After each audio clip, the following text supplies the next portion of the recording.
Chris Lee and Blake Lovell of Southeastern 14 presented by Steaks. We are previewing UAB's trip to LSU. The Tigers, of course, now have clinched an SEC championship, and now they'll host the 5-5 Blazers, who Bill Clark has put together a nice program in Birmingham. He has now turned that over to someone else after retiring, and UAB not a pushover, but certainly this is a game LSU should win.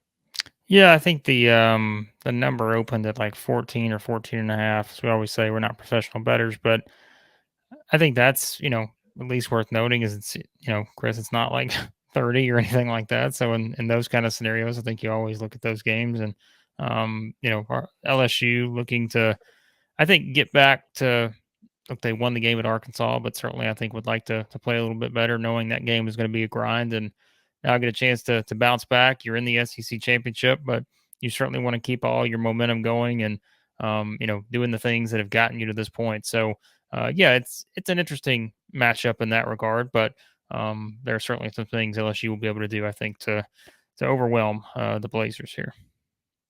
Yeah, I think line I'm seeing on this 14.5 and 53.5 over under. Is that about what you're seeing? Yep. Okay. And this game will be a night game in Baton Rouge. We know all about night games in Baton Rouge.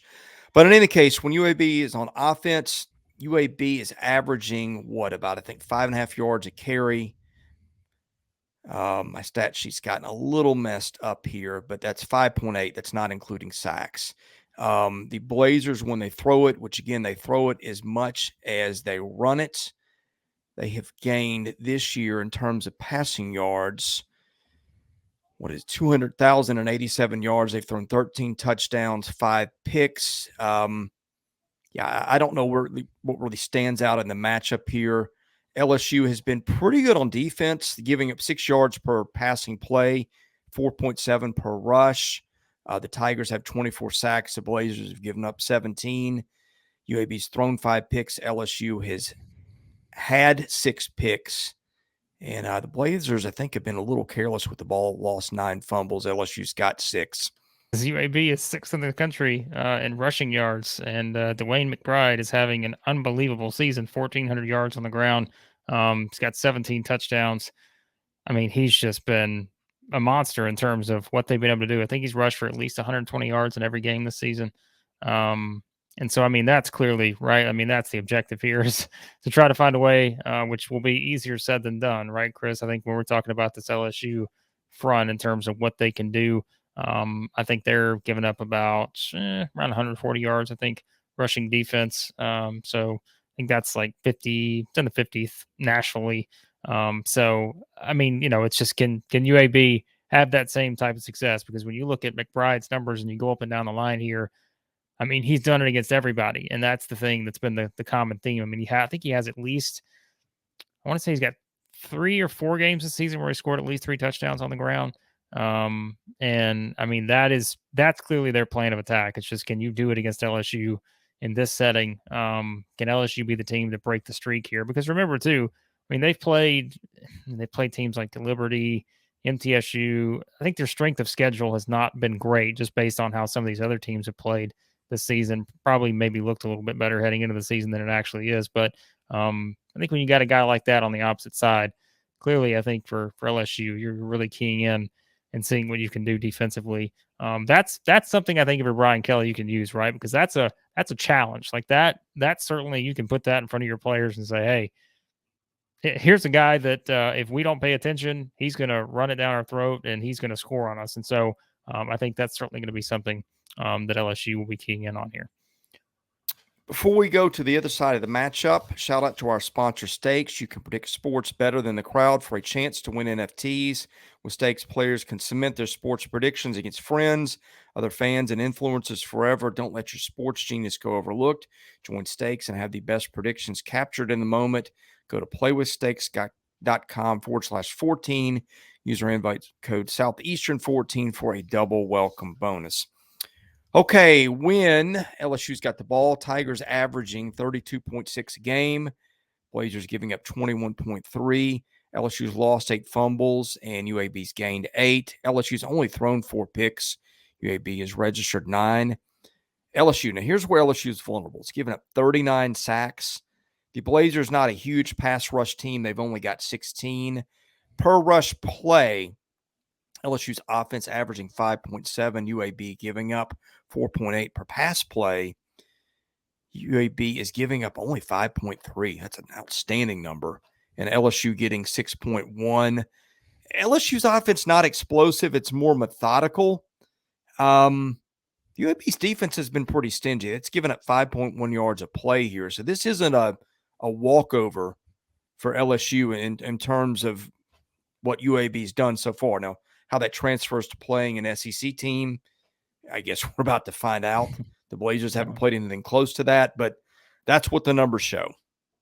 Yeah, I think that's what's interesting, right? And again, we talked about kind of the spread may be lower than some people would think if they're just looking at it from that regard. I mean, they've played Liberty, they've played MTSU, like we said. They played UTSA. That was a double overtime thriller.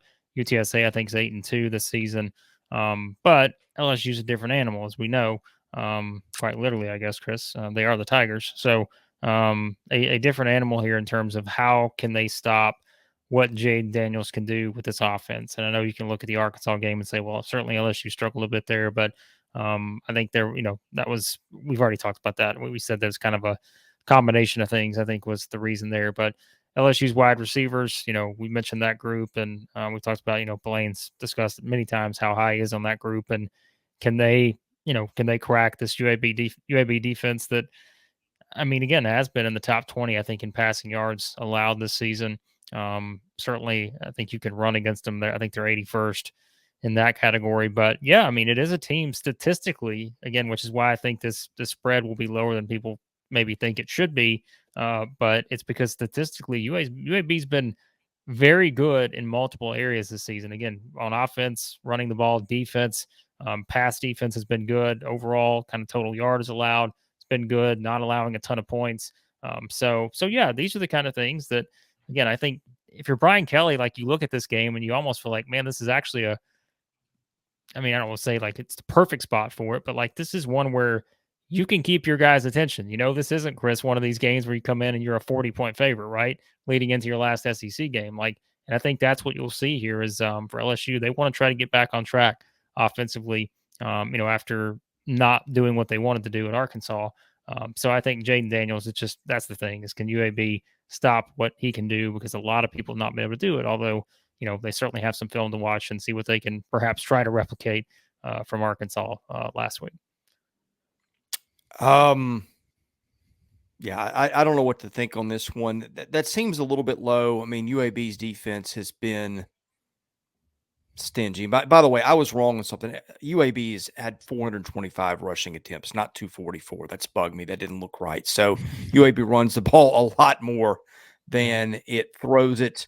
So there's that. And I think that's what I look like. LSU's run defense isn't great.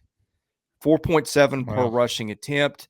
Feels like this is a game where UAB can control tempo, but the Blazers also had lost 3 in a row. Western Kentucky, FAU, UTSA coming into this one.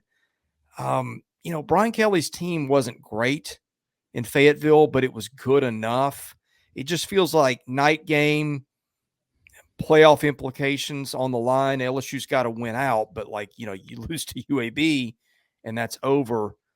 I know UAB's defense is stingy, and for full disclosure, I've not seen the Blazers play. This feels like maybe an LSU to cover and take the under kind of game. I think there's a lot of things Brian Kelly can use, like I said, in this game, because I think it is a team that statistically there are some things that pop. And again, back to McBride, 156.3 rushing yards per game. I'm looking at UAB's stats on their football Twitter account here. 17 rushes this season of 20-plus yards, 17 rushing touchdowns, 1,407 total rushing yards, 6.9 yards per carry, 10 straight games of 100 yards or more on the ground. Like, there you go. Like, this, it's going to be, I think, with him. Like, this guy can play. And so I think Ryan Kelly can use that. I think he can use the trying to get the offense back in its groove. And like you said, this is not a bad UAB team. Now, they're also a team that hasn't won a game on the road this season, Chris. And, they played Liberty close. They played Rice close. They played Western Kentucky close. They played Florida Atlantic close. So those are all their road games. All those games were within a touchdown. So they were right there in some of those. So, their season can be dramatically different if they make a couple plays and win some of those games.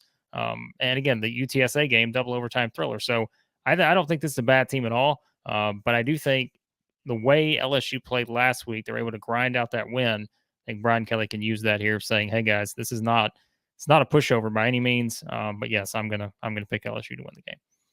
Yeah, and in case you're wondering, the computers that we like have got UAB or did before the North Texas win is kind of a mid-70s team nationally in the FBS. I would think UAB would move up a few spots with that 20-point win over North Texas. But anyway, take that for what it's worth. We are previewing every single SEC game this year.